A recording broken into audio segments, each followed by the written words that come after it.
Let's look at your entitlement. Are you sure it says standalone on premises and you're planning to activate it on a Linux Uniface machine? Here is how you activate your standalone on-premises served license by generating a login code, downloading your license file, and configuring the licensing options. You generate a login code to activate the license.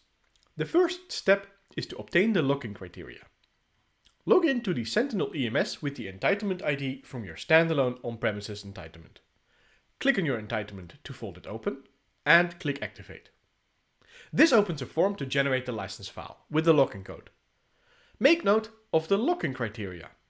You can now set the login criteria to use with Echo ID. First, you calculate the hexadecimal value for these login criteria. Log in as root on your Uniface machine and navigate to your Uniface's common/bin directory. Edit echoid.dat. Add the hexadecimal values for your login criteria together. Change the hexadecimal code on the last line to the hexadecimal value you just calculated. Save the file and exit your editor. Now you can run Echo ID. This gives you the login code that you can copy, starting from the asterisk. With the login code, you can activate and download the license. In the EMS portal, paste the login code into client1 info. Click Activate to create the license file.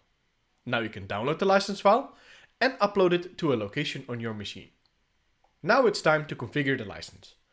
On your Uniface machine, open your assignment file and configure $license options to point to the local license file. Now you have activated and installed your standalone on-premise license.